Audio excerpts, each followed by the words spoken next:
ਅੱਜ ਇੱਥੇ ਅਸੀਂ ਸਬਜ਼ੀ ਲਾ ਦਿੱਤੀ ਹੈ। ਇਹ ਸਾਈਡਾਂ 'ਤੇ ਅਸੀਂ ਸ਼ਲਜਮ ਤੇ ਮੂਲੀਆਂ ਲਾਤੀਆਂ ਨੇ, ਵਿੱਚ ਪਾਲਕ, ਧਨੀਆ ਤੇ ਇੱਥੇ ਗਾਜਰਾਂ ਦਾ ਵੀ ਥੋੜ੍ਹਾ ਲਾਇਆ ਵਾ। ਇਹ ਦੇਖੋ ਜੀ, ਇੱਥੇ ਅਸੀਂ ਹਜੇ ਹੁਣ ਲਸਣ ਲਾਵਾਂਗੇ। ਇੱਥੇ ਮੇਥਰੀ ਲਾਤੀ ਇੱਕ ਸਾਈਡ ਤੇ, ਇੱਕ ਸਾਈਡ ਮੇਥਰੇ ਲਾਤੇ ਨੇ। ਇਹਨੂੰ ਹੁਣ ਪਾਣੀ ਲੱਗ ਰਿਹਾ ਜੀ, ਪਾਣੀ ਲਾਵਾਂਗੇ। ਲਸਣ ਬਣਾ ਕੇ ਰੱਖਿਆ, ਲਸਣ ਲੱਗੇਗਾ।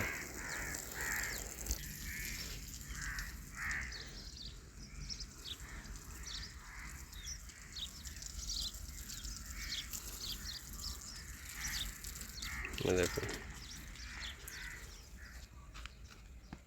लावांगे लसन, थोड़ी गोडी कर लीजिए।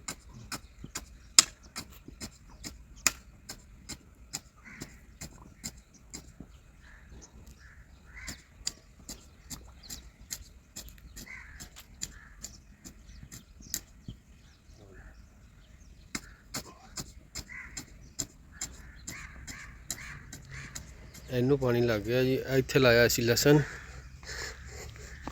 ਇੰਨੇ ਹਿੱਸੇ 'ਚ ਲਸਣ ਲੱਗ ਗਿਆ ਜੀ। ਹੁਣ ਇਹਨੂੰ ਪਾਣੀ ਲਾਵਾਂਗੇ। ਹਜੇ ਪੌਦਿਆਂ ਨੂੰ ਪਾਣੀ ਲਾਇਆ ਜੀ, ਉਸ ਤੋਂ ਬਾਅਦ ਫਿਰ ਇਹ ਕਿਆਰੀ 'ਚ ਪਾਣੀ ਲਾਵਾਂਗੇ ਅਸੀਂ।